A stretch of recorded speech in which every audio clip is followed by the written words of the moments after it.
కలియుగంలో పాపాలకు పరిహారం ఏదైనా ఉందా? మోక్షానికి సులభ మార్గం ఏమిటి? మీరజారగలడా అన్న సత్యభామ ఆత్మవిశ్వాసాన్ని బలపరిచిన సదృశ్య సంభాషణ రూపకంగా సాగే అనగనగాలోని నేటి కథనమే మీరజాలగలడా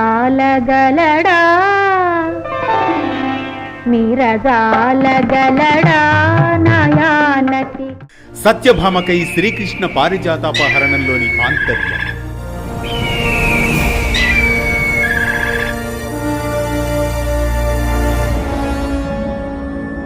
కార్తీక మహాపురాణం 29వ అధ్యాయంలో సూత మహర్షి వినిపించిన కార్తీక మాహాత్మ్యాన్ని విని సౌనకాది మునులు, మహర్షి, కలియుగ కల్మషగతులైన సామాన్యులకు సునాయాసంగా లభించే పుణ్యమేది?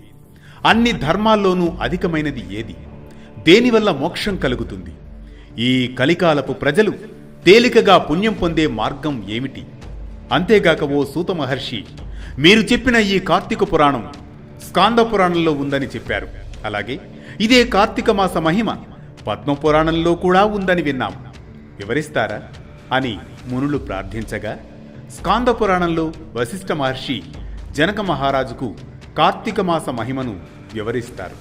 ఇక పద్మపురాణంలో మాత్రం శ్రీ మహావిష్ణువు స్వయంగా సత్యభామకు ఈ కార్తీక మాస పుణ్య కథలను, మహిమలను వివరిస్తారు. అందులోని కథే ఈ పారిజాతాపహరణం. అనగనగా అది ద్వాపరయుగం. ఒకనాడు నారద మహర్షి స్వర్గము నుంచి ఒక పారిజాత పుష్పాన్ని శ్రీకృష్ణునికి సమర్పిస్తారు. ఓ హరి, నీ ప్రియమైన సతికి ఈ పుష్పాన్ని ఇవ్వు అనగానే ఆ సమయానికి రుక్మిణి అక్కడే ఉంటుంది. ఆ కుసుమాన్ని రుక్మిణికి కానుకగా సమర్పిస్తారు శ్రీకృష్ణ భగవానుడు. ఆ సంగతి తెలిసిన సత్యభామ, ప్రియమైన సతికిమ్మంటే తనకియ్యాలి కాని ఆ రుక్మిణికీయడం ఏంటి అని కోపిస్తుంది. కృష్ణుడు ఆమెకెంత నచ్చజెప్పినా వినిపించుకోదు, అలుగుతుంది. అత్యంత ప్రియురాలైన ఆమె అలుక తీర్చడమే ప్రధానంగా తలచిన అనంత పద్మనాభుడు తక్షణమే సత్యభామ సమేతంగా గరుత్మంతుని అధిరోహించి ఇంద్రుని అమరావతి నగరానికి వెళతాడు. స్వర్గ సంపదను భూలోకానికి పంపేందుకు దేవేంద్రుడు అంగీకరించాడు. తత్ఫలితంగా ఇరువురి మధ్య ఘోరమైన యుద్ధం జరుగుతుంది.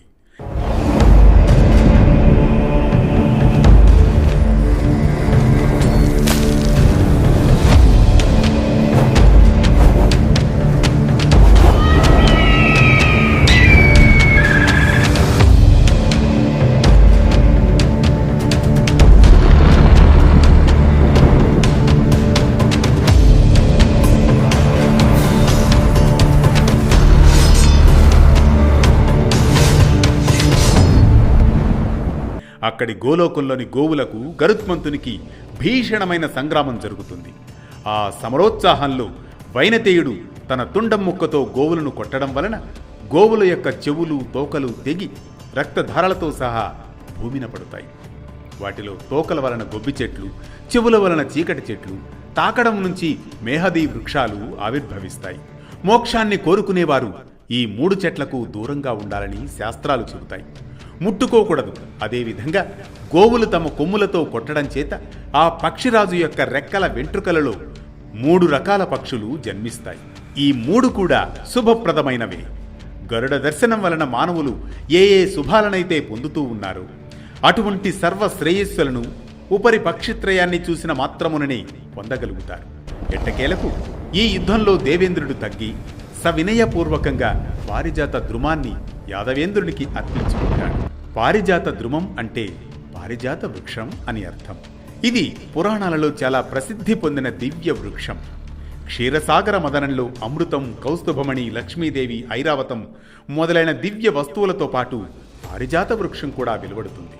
ఇది దేవతలకు మాత్రమే చెందిన స్వర్గ వృక్షం. ఈ చెట్టుకు సువాసన గల తెల్లని పుష్పాలు పూస్తాయి. అవి రాత్రిపూట వికసించి ఉదయానికి రాలిపోతాయి. అలాంటి పారిజాత వృక్షాన్ని శ్రీకృష్ణుడు సత్యభామ ఇంటి ముందు నాటింపజేస్తారు. దీంతో అమితానందాన్ని పొందిన సత్యభామ,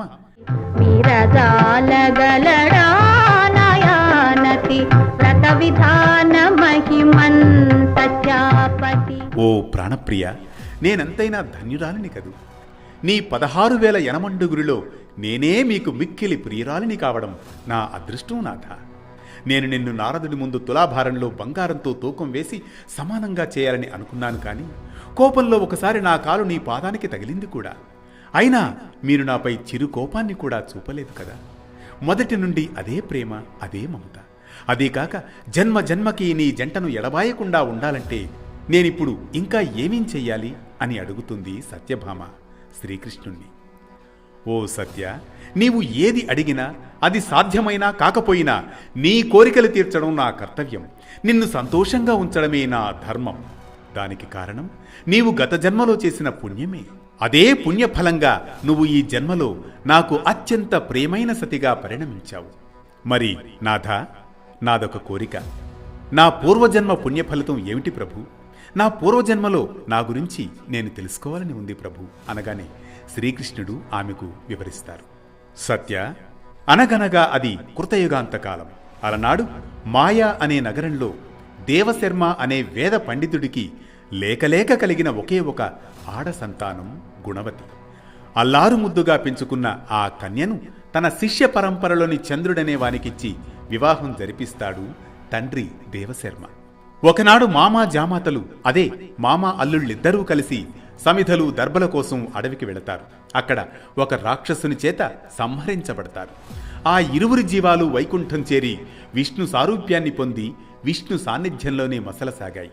ఇలా ఉండగా తన తండ్రి భర్త మరణవార్తన విన్న గుణవతి ఎంతగానో కృంగిపోతుంది.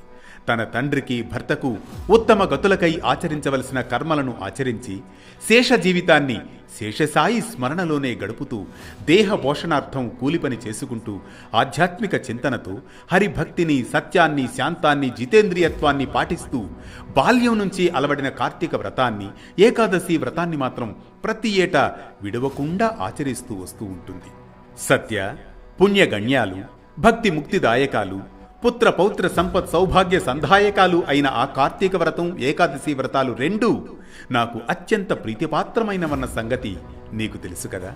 కార్తీక మాసంలో సూర్యుడు తులారాశిలో ఉండగా నిత్యము ప్రాతస్నానం ఆచరించే వారి సమస్త పాపాలను నేను నశింపజేస్తాను.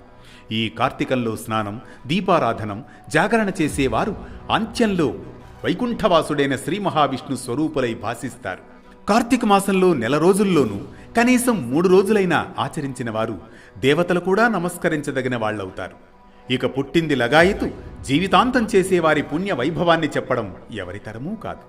అలా ఆనాటి గుణవతి ఏకాదశి వ్రతం, కార్తీక వ్రతాలను మాత్రం వదలకుండా ఎంతో నిష్ఠతో ఆచరిస్తూ వయోభారం వల్ల శుష్కిస్తుంది. అయినప్పటికీ కూడా కార్తీక స్నానం మానకూడదనే పట్టుదలతో నదికి వెళ్ళి ఆ చలిలో కూడా స్నానం చేస్తుంది. ఆ స్థితిలో ఆకాశం నుంచి శంఖచక్ర గదా పద్మాది ఆయుధాలు ధరించి విష్ణుదూతలు గరుడ పతాకాయుతమైన విమానంలో వచ్చి గుణవతిని అందులో చేర్చుకుని తమతో పాటుగా వైకుంఠానికి తీసుకువెళతారు. కార్తీక వ్రత పుణ్య ఫలంగా పొగలేని అగ్నిశిఖలా ప్రకాశిస్తూ ఆమె హరి సాన్నిధ్యాన్ని పొందుతుంది. అనంతరం శ్రీ మహావిష్ణువునైన నేను దేవతల ప్రార్థన మీద దేవకి గర్భాన ఇలా కృష్ణుడిలా అవతరించాను. నాతో పాటే అనేక మంది వైకుంఠవాసులు కూడా యాదవులుగా జన్మించారు. పూర్వజన్మల్లోని చంద్రుడు ఈ జన్మలో అక్రూరుడయ్యాడు.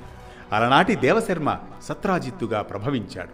బాల్యం నుంచే కార్తీక వ్రతం మీద, ఏకాదశి వ్రతంతో నా మీదే మనసు లగ్నం చేసిన గుణవతే నువ్వుగా, అంటే సత్రాజిత్తు కుమార్తెవైన సత్యభామగా ఇదిగో ఇలా జన్మించావు.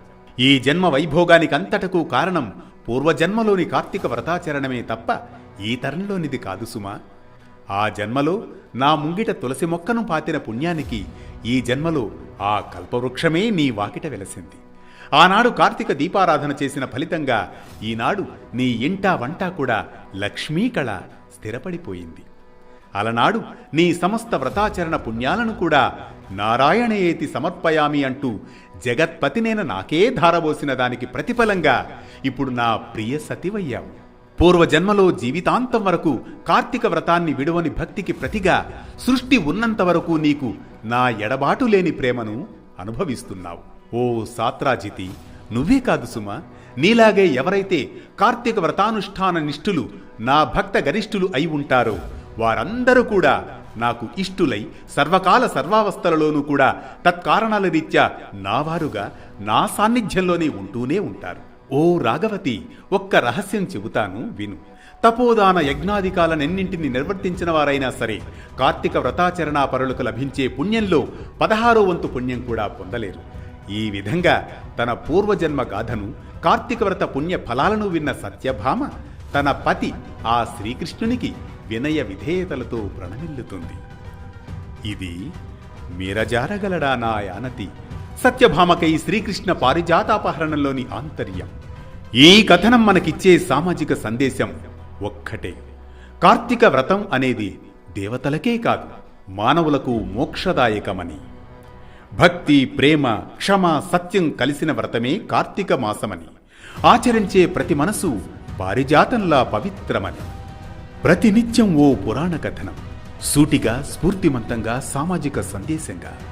ధర్మం చెప్పే కథల సవ్వడి, జ్ఞానం చెలరేగే కథన ఒరవడి. అనగనగా అంటూ మళ్లీ రేపు పలకరిస్తుంది ఆరుబయట వెన్నెల్లో జోకొట్టే కథల్లా వేటు న్యూస్.